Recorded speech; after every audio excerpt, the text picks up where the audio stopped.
welcome back to my channel, or hi, hello if you're new here. If you're new here, hi, hello, and welcome. My name is Hannah. Thank you so much for stopping by and checking out me and my YouTube channel for today's video. I'm really excited because I'm going to be doing a review / first impressions on the Juias Place I Am Magic Foundation. Now, this retails for $20 off of Juias Place's website, and I got mine on sale for $10, but it is currently on sale for $12, which is a pretty good price. I got mine in the shade Isla, and this is supposed to be one of the more lighter colors. Now, the shade range of this foundation is pretty good. I actually have the Juias Place website pulled up right now, so let me get back to that. And this foundation, I believe that there is 42 shades in the line, or at least that's what it says here on the website. So that is pretty impressive. And they go from darkest to lightest. So all of the darker colors are first, and then it goes to the medium and then to the lightest, which is really, really cool. So 42 shades is pretty awesome. The fact that they really do cater to every single skin tone, that makes it really cool and really easy to find your shade. I know some people probably think that's very overwhelming, but I find that pretty amazing that Juias Place has done that. Now, another thing that I like about Juias Place as well is that they are a Black-owned beauty brand, which is amazing, and we love that. So this is supposed to be a matte finish foundation, so this is supposed to be a complete matte foundation. I'm not really sure about the longevity of it because it doesn't even really say anything on the website about it being a long-wearing foundation. This is supposed to be a full coverage matte foundation. So let's go ahead and give this foundation a try. Alright, so let's go ahead and open up this foundation because I'm really excited. So this is just what the packaging looks like. Now, mine has a little bit of hair on it because I actually had to open this to crack the seal. So that way I didn't have to do that in the video. So my foundation did have a little bit of hair right there. But that was just for me because that was my black hair. But this is just what it looks like. It's in an orangey kind of coral packaging, and it is in a squeeze bottle applicator. Not applicator. In a squeeze bottle packaging, not applicator. Anyway, so this foundation just says to apply it with a brush or a sponge. So I'm just going to be using a sponge today. I'm really excited.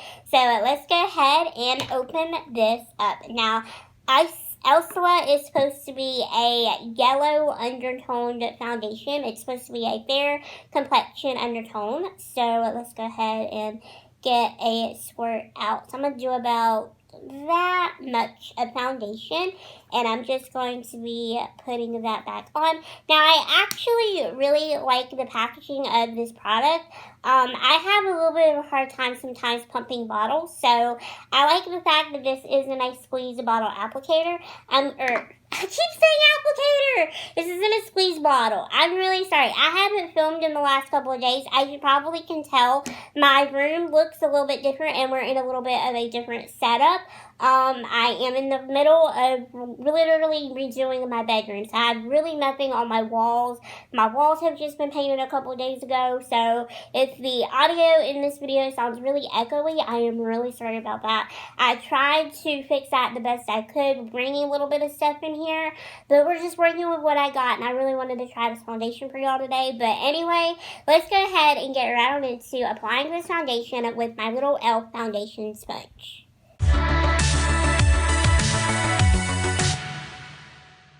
So there is how the foundation looks. Now, I'm not really sure how it's looking on camera, but it actually looks really good in person. Like, the shade match is really good.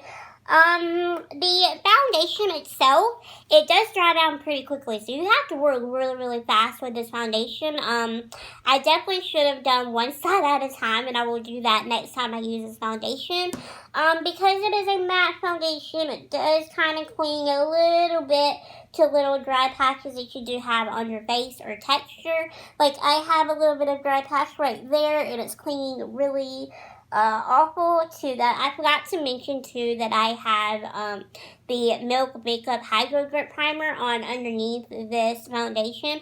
I forgot to film myself putting that on. But anyway, I did use that and it did work really nicely with this product. I am noticing a little bit of creasing on my forehead right here.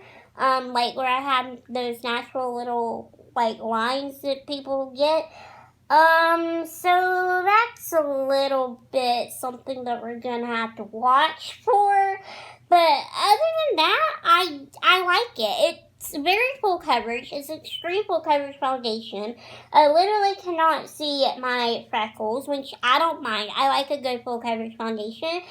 But on the other hand, too, you can kind of tell, like, I had makeup on, which isn't a bad thing at all. So if you're someone that wants a full coverage foundation, but you want, like, that no makeup look, you might want to skip on this foundation. I don't mind looking full glam, so I kind of don't mind that. The only thing that I'm really watching is this creasing right here. Like, that's kind of concerning me.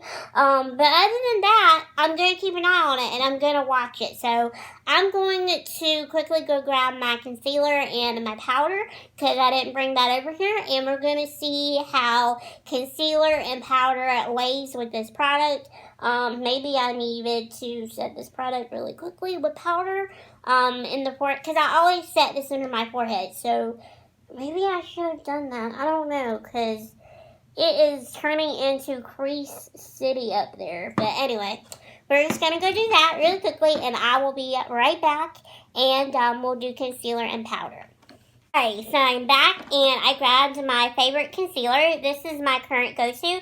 This is the L'Oreal Infallible Full Wear Concealer. I am in the shade Eggshell.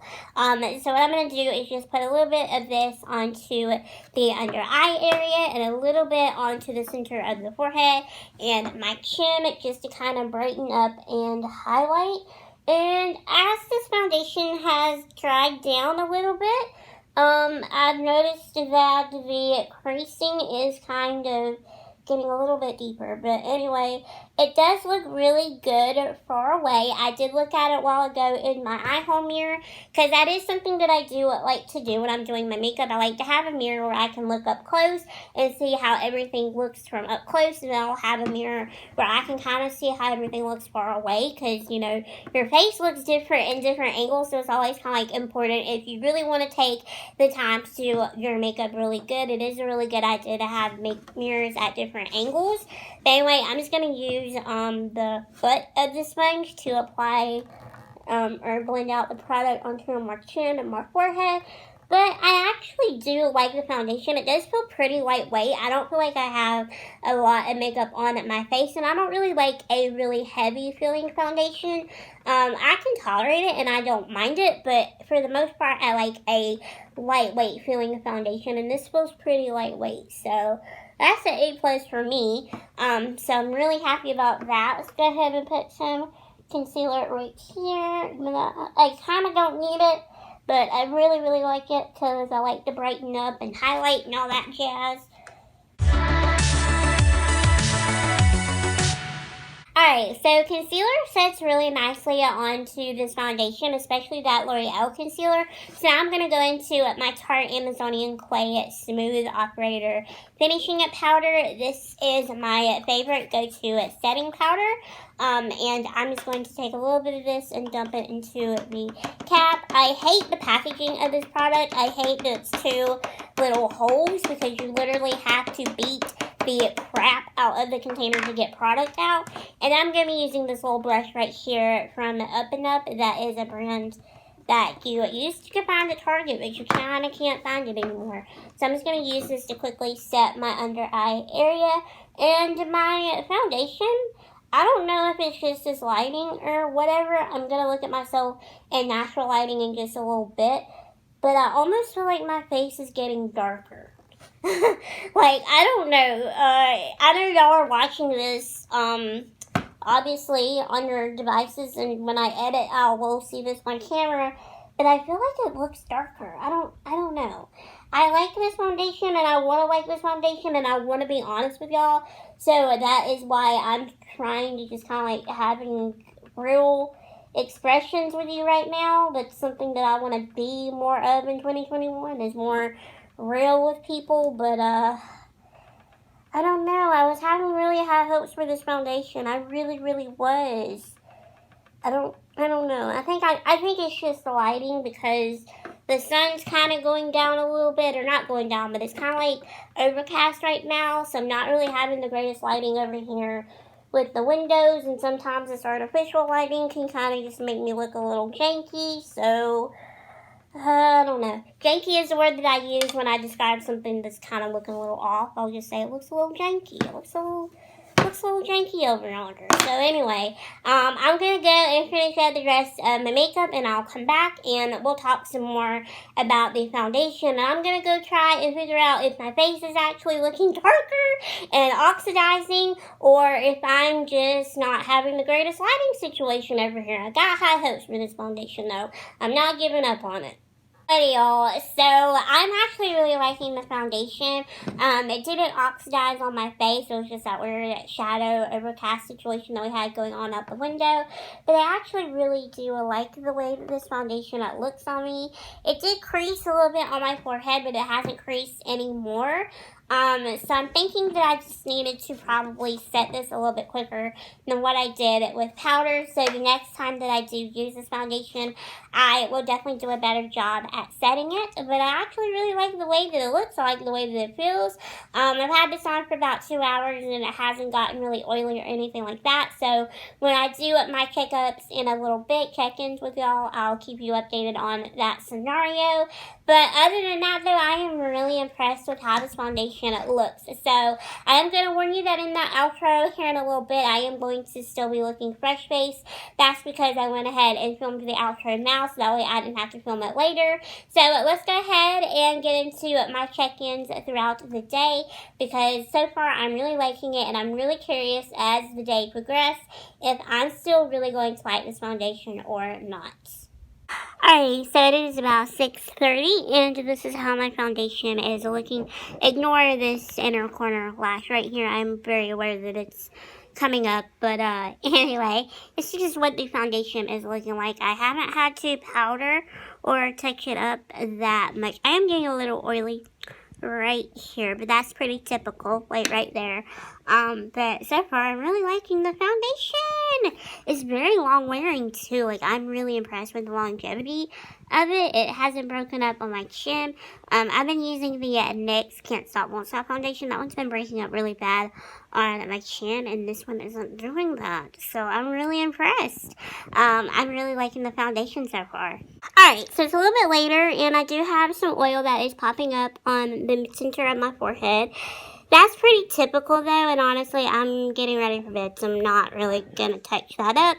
But this has worn for a good, solid 9 hours. And look how flawless this looks after 9 hours. Like, just now getting really badly oily, no breakup, no nothing. I really like this foundation. I think this is going to be my new favorite long-wearing foundation. This pairs really nicely with the Milk Hydro Grip primer, the foundation primer. And this has really stayed matte for a very long time on my face. Alright, my little Hannah quarters, that is it for today's video on the Juias Place foundation. So thank you all so much for watching this video. I had a lot of fun filming this foundation review. I'm really excited that I finally got around to trying this foundation. I've been wanting to use this for quite a while now, and I'm really happy that I got to review that for y'all today. So yeah, if you enjoyed this video, then please give it a big thumbs up down below. Also, don't forget to hit that subscribe button while you're down there as well, because I'm here for you with new videos every Thursdays, Saturdays, Mondays, and Tuesdays at 6 or 6:30 p.m. Eastern Time. Most of the time it is 6 o'clock p.m. when I do upload my videos, but sometimes it can even be 6:30. So I will just kind of keep a lookout for that on my channel, but most of the time it is around 6 o'clock. You can also give me a follow over on my social media as well, so that way you can keep up with me, you can keep tabs on me, and you can keep a lookout when I post and upload new videos. I am also going to be uploading my vlog really soon of me redoing my room, so that will be something that you're going to probably want to stick around for. I'm really excited and really happy and love the way that my new room has turned out. So be sure to give me a follow on here and on my social media platforms. That way you can keep a lookout for that particular video, because that's going to be a really good one and a really cool one. So yeah, thank you all so much for watching this video. I greatly appreciate it, and I will see you all in tomorrow's video. Bye, my little Hannah corns.